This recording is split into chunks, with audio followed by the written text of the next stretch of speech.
has rugby meant to you outside of obviously playing the sport? Rugby has been absolutely huge for me. Life-changing, I think, would be a bit of a cliche, putting it lightly, but it really has been. It's granted me the opportunity that I think many people in this world would want, and that's the opportunity not only to change my life, but to change the life of the people that I love and the people around me. So, if anything, rugby has just given me a massive opportunity and platform to be the person that I envisioned myself to be.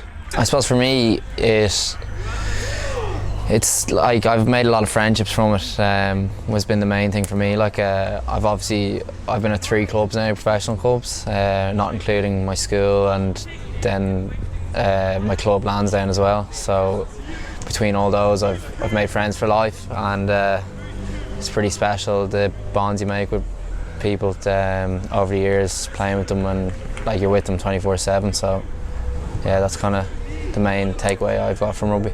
Like any sport, there's highs and lows, and there's wins, there's losses, but just how much, from a club's point of view, having people like a player development manager and having that support system, how much does that mean to you and the boys to have that in place here? Yeah, it is. I mean, you never know what each week is going to bring. It could bring a win, it could be a loss, and I mean, having someone like Lou and people that are in that capacity, being able to take a step away from rugby and deal with your emotion in that regard, I think is massive. It's massively helped me, being able to differentiate between my feelings and attaching that to a game, and just being able to speak to someone that's from an outside source, if it makes sense, and just to get their feelings. That's an unbiased opinion that can help you deal with whatever you're going through, whether it be on the pitch, off the pitch, or what you're dealing with off the pitch and how it relates to your on-pitch performance. And outside of, I guess a question, what is it you've learned from rugby that you think could help you further in life outside of the working career world?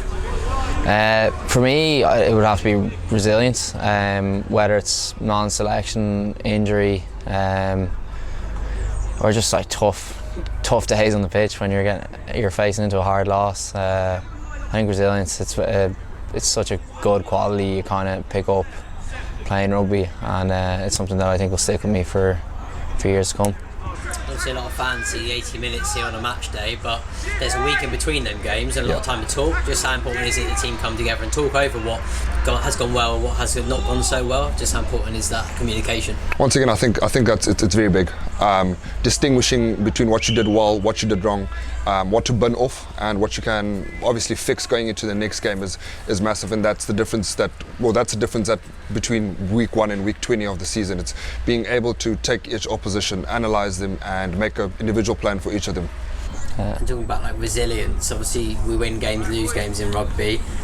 Just explain a bit more as a player what that means. The highs and the lows aren't there, but how do you overcome the lows and best ride the highs when they come along? Yeah, I suppose as they say, the highs are never as high as the lows are low, and I definitely think that's true. The losses hurt a lot more than when you win. It's great, but you're nearly more focused on the next win. What would your advice be to people with amateur level right through to professionals, from a case of obviously talking about what's going on inside their head? What would be kind of your message to people like that? I think it's the biggest thing. A while back I had a mental health campaign, sort of something that I was running, where I said speak up and speak out.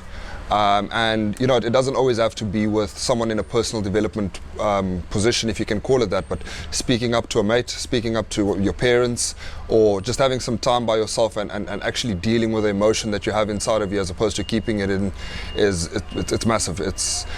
I think it's something we don't speak enough about, because there is a stigma around it, that speaking about your feelings and speaking about how you're feeling is taboo, if you can call it that. But just speaking up, literally, it saves not only your life, but it can change someone else's life, as they could be going through something very similar to yourself. And it's just a bit of a good bounce pad, and bouncing off someone's energy and being able to chat to people about it.